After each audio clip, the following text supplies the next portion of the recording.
வணக்கம் நண்பர்களே, பாவ புண்ணியம் சேனலுக்கு உங்களை வரவேற்கிறோம்.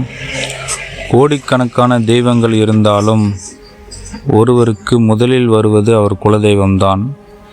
எவ்வளவு பரிகாரம் செய்தும் பலன் கிடைக்கவில்லை என்று வருத்தப்படுகிறீர்களா? உங்கள் குலதெய்வம் கோபமாக இருக்கலாம். உங்கள் குலதெய்வம் உங்கள் வீட்டிற்கு வர வேண்டுமா?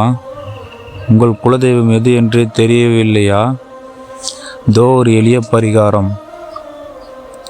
ஒரு மரத்திற்கு வேர் எப்படியோ அப்படித்தான் ஒரு குடும்பத்திற்கு ஒரு குலதெய்வம். வேர் காய்ந்து போனால் மரம் எப்படி வளராதோ அதுபோலத்தான் குலதெய்வம் அருள் இல்லை என்றால் மற்ற தெய்வத்தின் அருள் முழுமையாக கிடைக்காது. ஜாதகத்தில் எவ்வளவு பெரிய தோஷம் இருந்தாலும் குலதெய்வத்தை வணங்கினால் அதன் தாக்கம் குறையும். This video sponsored by Bymot. Bymot app பார்த்திங்கன்னா லாட் ஆஃப் ஐட்டம்ஸ்லாம் இருக்குது. கேசரி item, face care item, baby care, gift product, நிறைய ஐட்டம்ஸ்லாம் இருக்கும். மற்ற ஆப்பை கம்பேரிசன் பண்ண சொல்ல இந்த ஆப்பில் நிறைய டிஸ்கவுண்ட்லாம் கிடைக்கும். நீங்கள் ஆர்டர் பண்ணி 7 டேஸ்க்குள்ளே டெலிவரி ஆகிடும். இந்த ஆப் பார்த்திங்கன்னா ப்ளே ஸ்டோர்லேயும் இருக்குது, ஆப் ஸ்டோர்லேயும் இருக்குது. டிஸ்கிரிப்ஷனில் லிங்க் இருக்குது. இன்று பலருக்கு குலதெய்வம் எது என்றே தெரியாமல் இருப்பதுதான் மிக வருத்தம். உங்கள் குலதெய்வம் எது என்றே தெரியவில்லையா? கவலைப்படாதீர்கள். இதை செய்யுங்கள். ஒரு செவ்வாய் அல்லது வெள்ளிக்கிழமை அன்று ஒரு மஞ்சள் துணியை எடுத்துக்கொள்ளுங்கள்.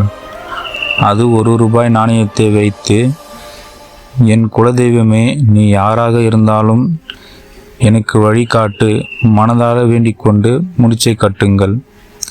இதை உங்கள் பூஜை அறையில் வைத்து தினமும் பூஜை செய்து வாருங்கள்.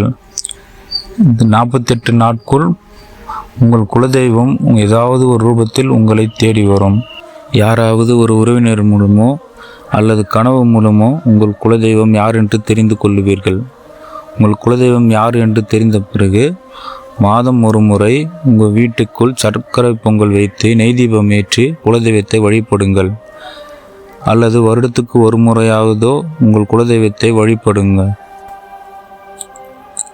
உங்கள் குலதெய்வத்திற்கு உங்கள் மேல் இருக்கும் கோபம் குறைந்து உங்களுக்கு வேண்டியதை வழங்கி செல்வ செழிப்புடன் நல்லபடியாக வாழ வைக்கும். மறக்காமல் உங்கள் குலதெய்வம் கோயிலுக்கு அடிக்கடிக்கு சென்று பூஜை செஞ்சு வாங்க.